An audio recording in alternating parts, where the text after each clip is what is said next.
ଥୋଇ ଦେଇକି ସେ ଆସିଲା ବୋଲି ହେଲା।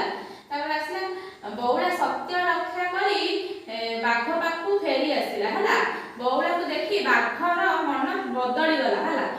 ବଉଳାକୁ ଦେଖିଲା ହେଲା ନିରୀହ ମନେ, କାରଣ ଯଦି ସେ ଆସି ନଥାନ୍ତା ହେଲା ବାଘ ମାମୁଁ ଜାଣିଥାନ୍ତା ସେ ମିଛ କଲା, ତା ଘର କତିକି ବି ଯାଇ ପାରିଥାନ୍ତା ହେଲା। ତାପରେ କଣ ସତ୍ୟତା ରଖିକି ବଉଳା ଗାଈ ଯାଇଛି ବାଘ ମାମୁଁ କତିକି ହେଲା।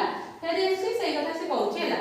ସେ କହିଲା ତୁ ତୋ କଥା ରଖିବାରୁ ମୁଁ ଖୁସି ହେଲି, ମାନେ ତୋ କଥା ରଖିକି ମୋ ପାଖକୁ ଆଇଛୁ ବୋଲି ମୁଁ ଖୁସି ହେଲି ହେଲା।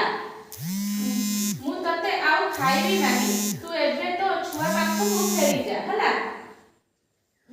ତାପରେ ସେଠୁ ବାଘ ମାମୁଁ କଣ କଲା, ତୁ ତା ସତ୍ୟତା ରଖିବା ଆସିଥିଲା ହେଲା, ମାନେ ସେ ତା କଥା ଦେଇଥିଲା ନା ମୁଁ ମୋ ଛୁଆକୁ କ୍ଷୀର ଦେଇକି ଆସିବି ଭାରି ହେଲା। ସେ ପୁଣି ସେ କଥାଟାକୁ ରଖିଲା, ତା ଛୁଆକୁ କ୍ଷୀର ଦେଇକି ଆସିଲା।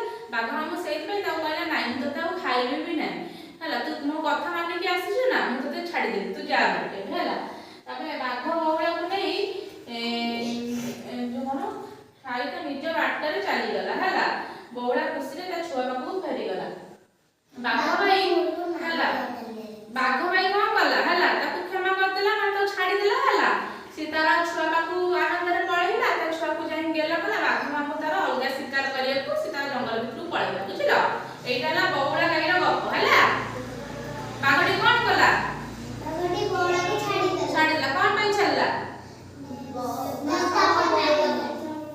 ସେ କଣ ପାଇଁ ଛାଡ଼ିଲା କହୁନ, ସେ ତା କଥା ରଖିଥିବାରୁ ହେଲା।